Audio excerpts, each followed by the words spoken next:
Bonjour, je m'appelle Abdoulaye Diakité, je suis ingénieur en système mécatronique et directeur général de la société Diakité Robotics.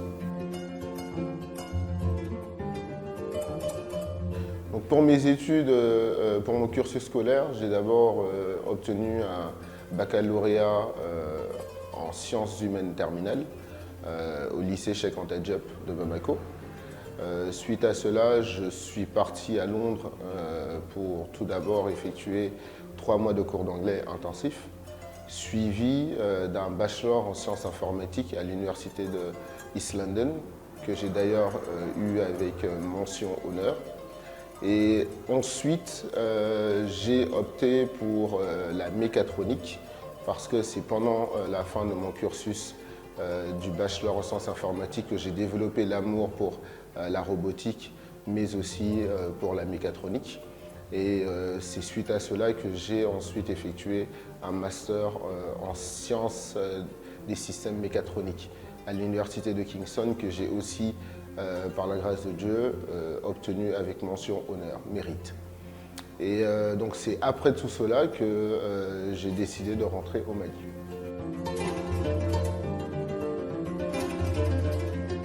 Eh bien, tout d'abord, il faut savoir que je viens d'une famille où j'ai eu la chance de voir mon père depuis que j'étais tout petit jusqu'à ce jour, qui a toujours été un serial entrepreneur. Depuis plus jeune, lorsqu'il avait une société qui faisait le Tiercé Magazine, j'ai commencé tout d'abord à prendre les journaux et à les vendre pendant les vacances. Ensuite, il a eu à faire des jeux de tombola, que j'ai aussi participé par la prise des tickets et à les vendre au bord de la route. Donc depuis ce moment, j'ai quand même eu un engouement pour l'entrepreneuriat. Et aussi du fait que j'ai vu tout ce qu'il a eu à réaliser, tout cela m'a vraiment plus poussé. Mais aussi parce que j'ai eu le déclic lorsque je finissais mon bachelor en sciences informatiques à l'université de East London. J'ai eu le déclic parce que les professeurs ont toujours tendance à préparer les élèves lorsqu'ils sont en fin de session. Ils les préparent à appliquer pour être employés par de grosses boîtes. Mais jamais, en ce temps, on nous avait appris à entreprendre. Et vu que j'ai toujours voulu faire les choses un peu différemment de la généralité, j'ai voulu depuis ce moment entreprendre. J'ai voulu créer des choses par moi-même, essayer de gagner mon propre argent comme je l'ai vu à travers les pas de mon père.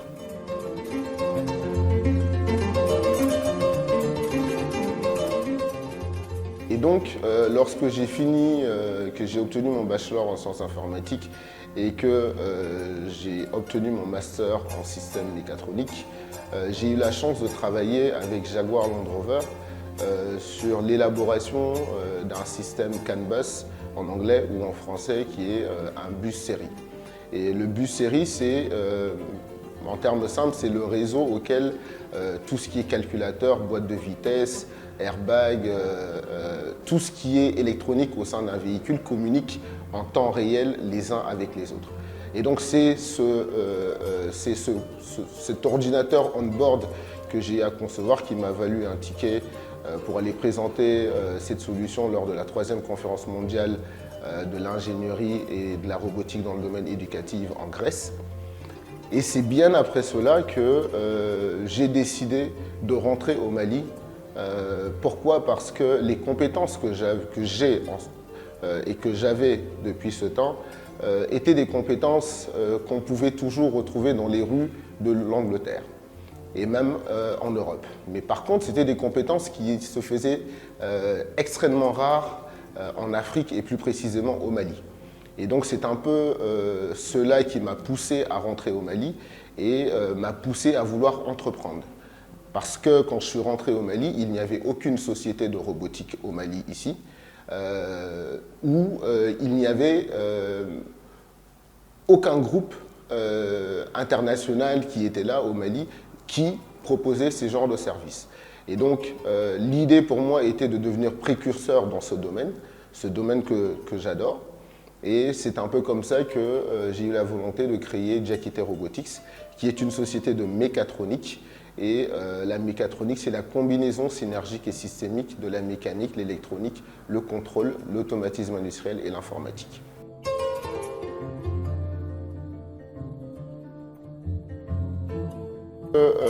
La société Diakité Robotics a été créée. Les premiers challenges que nous avons fait face étaient tout d'abord la ressource humaine. C'était difficile en ce temps, en 2014, pour ma propre personne de pouvoir recruter. Tout d'abord parce que c'était une nouvelle société et beaucoup de gens ne savaient même pas qu'est-ce qu'était la mécatronique. Du coup, j'étais toujours obligé d'expliquer aux personnes qu'est-ce que la mécatronique. Et par finir, j'étais obligé d'écrire la définition de la mécatronique sur ma carte de visite. Du coup, les gens arrivaient quand même à assimiler cela. Et donc, au tout début, il était important pour nous de pouvoir faire nos preuves. Et donc, un des premiers, je m'en rappellerai toujours, un des premiers marchés était l'installation d'une porte coulissante qui va se coucher sur le toit à l'ouverture et à la fermeture qui redescend. Et donc, c'était le tout premier marché que Diakité Robotics a eu au Mali. Et cette installation a eu lieu à l'hippodrome. Et je me rappelle que nous avons eu à passer près d'un mois pour l'installation parce que lorsque les équipements sont arrivés, il y avait des pièces qui manquaient dues au transport. Et donc on était obligé depuis ce moment de faire appel à l'ingéniosité, de pouvoir reconcevoir les pièces qui étaient manquantes. Et Dieu merci, ce projet fut un réel succès. Et donc suite à cela, nous avons commencé à élaborer les différentes activités, notamment les feux de signalisation. Donc, le deuxième marché qu'on a pu avoir, c'était la conception d'un contrôleur de feu tricolore pour l'intersection Badala-Bougou près de l'ambassade d'Allemagne. Et donc ce contrôleur, nous l'avons conçu parce que nous étions un peu plus en avance. L'idée pour nous, c'était d'avoir des feux de signalisation interconnectés pour la ville de Bamako, parce que d'où je revenais, ces solutions existaient déjà depuis plus d'une décennie. Et donc pour moi, c'était vraiment de pouvoir apporter cette innovation dans mon pays, qui est le Mali, que j'adore, que je kiffe. Hein. Et donc, nous avons eu à concevoir des solutions petit à petit, le temps de pouvoir nous faire connaître déjà, et à rappeler qu'en ce temps, nous n'avions même pas de bureau. Je me rappelle que nous avions pris un petit bureau dans le bureau de mon père, donc qui nous servait quand même d'avoir une certaine base et de pouvoir tenir des réunions. Mais c'était pour vous dire à quel point c'était difficile. On ne pouvait ni payer un bureau, ni payer les charges, ainsi de suite. Et donc on était on était forcé de réussir et forcé de faire nos preuves. Parce que pour que les gens puissent vous faire confiance, il faut quand même qu'ils voient que vous avez déjà un parcours, que vous avez déjà certaines réussites. Et donc nous nous sommes attelés à cela pendant près de 2 ans et demi, voire 3 ans. Et au fur et à mesure, nous avons quand même pu avoir à nos côtés quelques grandes entreprises de la ville de Bamako, du Mali ici, qui nous ont fait confiance et avec qui nous avons travaillé sur plusieurs projets qui ont tous, Dieu merci, été des succès irréprochables. Et à cela, nous avons commencé à nous divertir parce que la mécatronique est une science qui est plurimulti et transdimensionnelle, du coup qui touche à plusieurs secteurs d'activité. Et donc nous avons commencé à avoir des activités qui sont tournées vers la retroconception de pièces de rechange, des activités vers la maintenance industrielle, des activités plus axées dans le domaine de la sécurité, notamment après l'attaque terroriste du Radisson Blu de Bamako. Nous avons eu la chance de pouvoir sécuriser le Radisson et suivi de cela, nous avons aussi eu la chance de travailler avec Vivo Énergie pour la sécurisation. Et donc tout cela nous a quand même donné un certain bagage intellectuel, mais aussi un certain bagage en termes de confiance. Et donc du coup, basé sur ces acquis, nous avons pu démarcher d'autres entreprises qui nous ont fait confiance et avec qui aujourd'hui nous tissons de très bons liens de partenariat.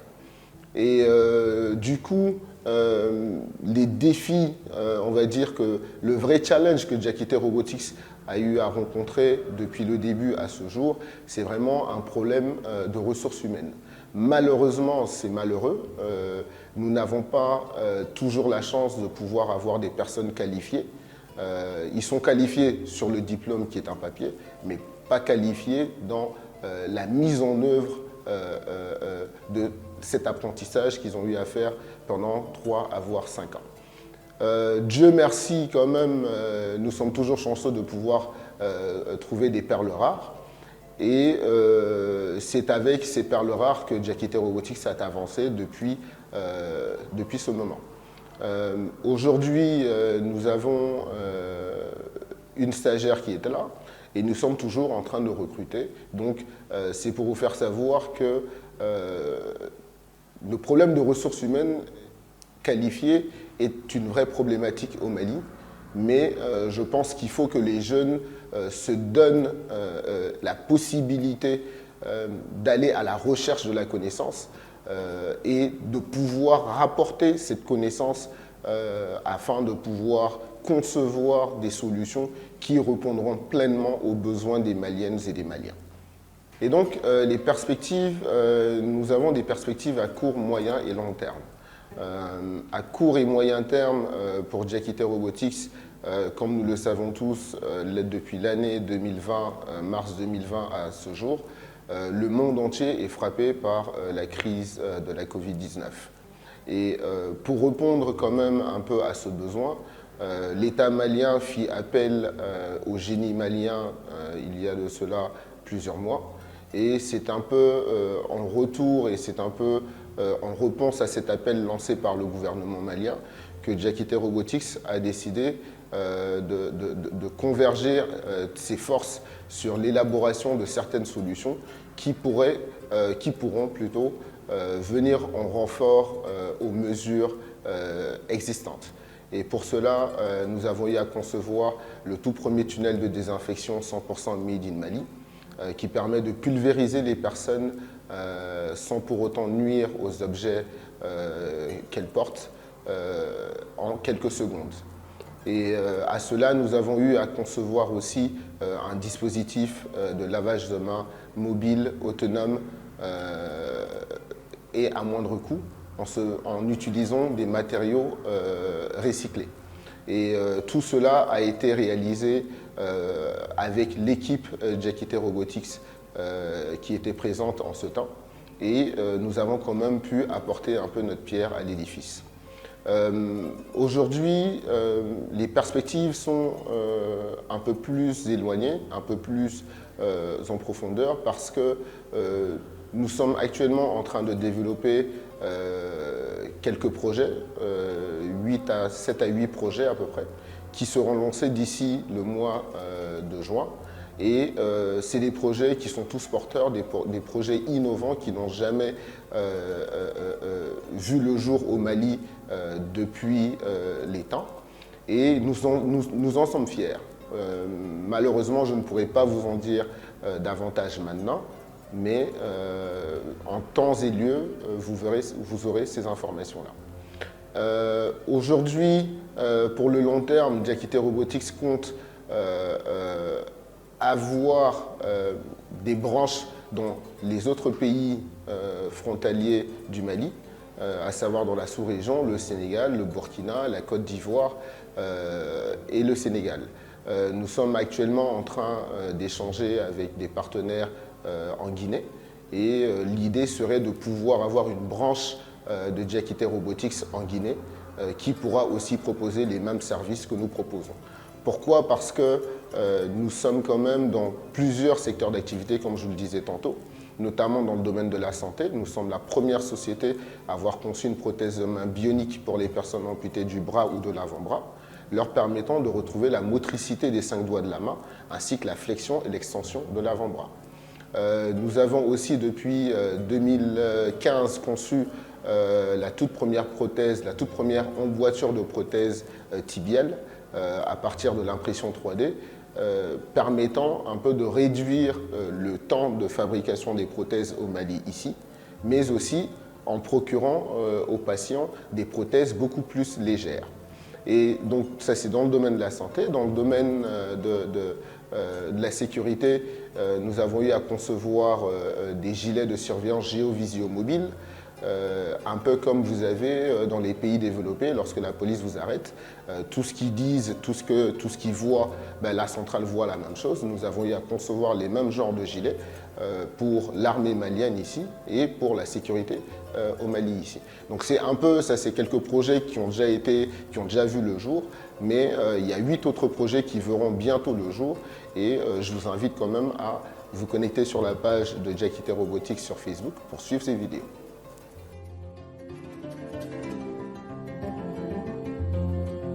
Enfin, les conseils.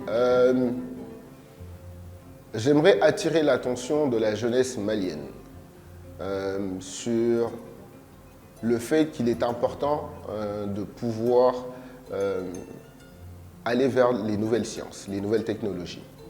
Pourquoi? Parce que, on a un exemple concret, lorsque vous avez 20 personnes qui sont diplômées en lettres et qui veulent tous être avocats, et que vous avez qu'une ou deux personnes qui sont diplômées en robotique, par exemple, ou en système embarqué, et qui a un poste qui est là, les deux ou la seule personne qui est diplômée en robotique ou en système embarqué a beaucoup plus de chances d'avoir un interview et de gagner le boulot, contrairement aux personnes qui ont les mêmes diplômes pour le même poste. Donc l'idée, au fait, c'est que les gens puissent comprendre que depuis des décennies, les gens font généralement les mêmes choses. Moi, j'aimerais attirer l'attention de la jeunesse sur les nouvelles technologies. Le pont qui a longtemps séparé l'Afrique de l'Occident, nous pouvons aujourd'hui le bâtir. Le bâtir grâce à quoi? Grâce aux nouvelles technologies. Aujourd'hui, comme vous le voyez, tout à l'heure, je parlais de la prothèse de main bionique. La toute première prothèse de main bionique a vu le jour en France en 2012. Le Mali a vu son tout premier prototype de prothèse de main le 19 novembre 2019. Ça veut dire qu'en l'espace de 6 ans, on a quand même pu rattraper une avancée majeure. Et cela n'était possible que grâce à la technologie. Donc l'appel que j'ai à vous lancer, c'est de vous dire que je vous invite à beaucoup chercher dans le domaine des sciences, dans le domaine de la programmation, dans le domaine du numérique, tout ce qui est audiovisuel, tout ce qui est multimédia, tout ce qui est système embarqué, robotique, mécatronique, ingénieur en électromécanique, la mécanique pure aussi. Parce que c'est des domaines qui sont aujourd'hui demandés et nous sommes sur une lancée où nous sommes obligés d'aller de l'avant. Et pour aller de l'avant, aujourd'hui, tout est numérisé, tout est digitalisé. Donc, l'appel que j'ai à vous lancer, concentrez-vous sur le domaine des sciences. Je vous remercie.